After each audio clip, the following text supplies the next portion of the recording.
Marietta Mehanni, and this week's muscle conditioning tip is going to be a back exercise. It's going to work actually the entire of the posterior chain, so glutes and hamstrings. We're going to get a little bit of posterior deltoid as well. So it's going to work the entire back area. We're going to be using the step and the Swiss ball. Now, with the step, I've chosen to put 2 risers under each side, and that's just to get my chest lifted up a little higher. The advantage of using the step for these exercises is that I'm not going to have as much pressure on my abdomen that I would normally have if my hands were on the floor, as you'll see when I get into the position. So I'm going to place my knees on the floor behind the ball. I've got a little bit of space between the ball and the step. Place my chest on the ball and basically roll my body forwards. So my hands are now resting on top of the step.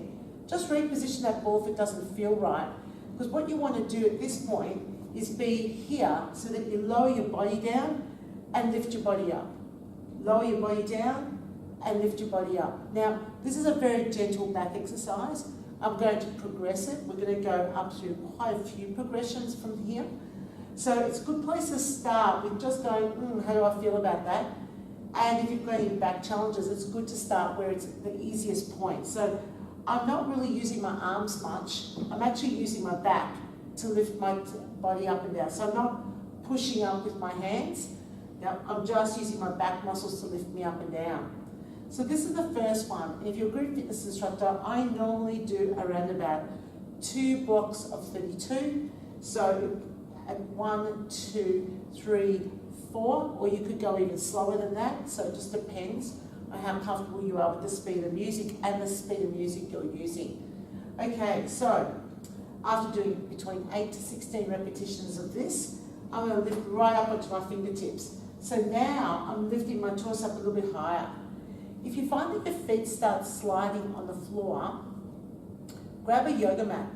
And a yoga mat where you can lie over the step and underneath the ball to your feet, so that everything's on the yoga mat. And so when you're pushing into the mat, your ball's going to hold it still and your feet won't slip on the floor.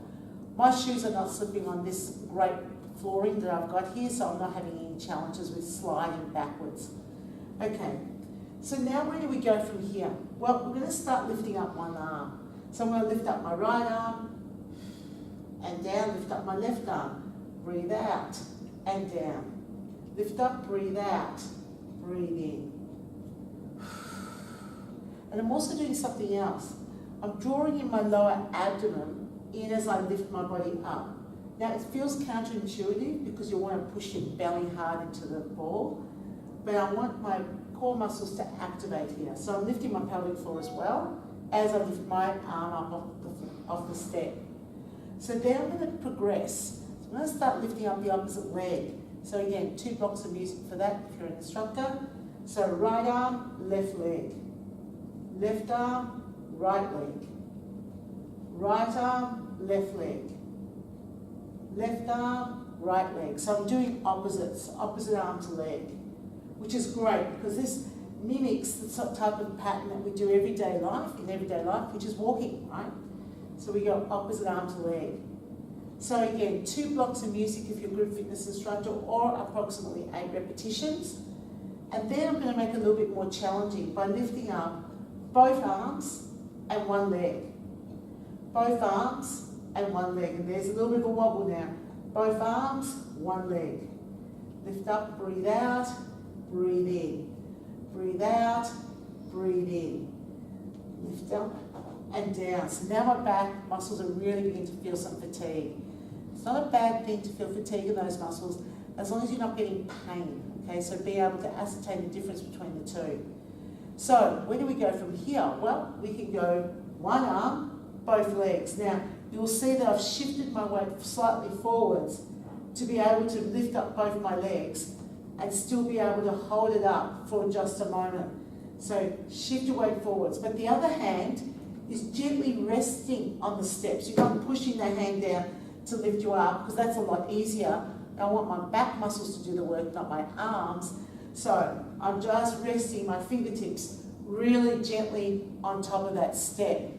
Whew. Okay, this is full on. This is full on. So you'll feel that your back muscles are working really hard. So You know, you start off with the easy ones and then you progress. Sensational back exercise.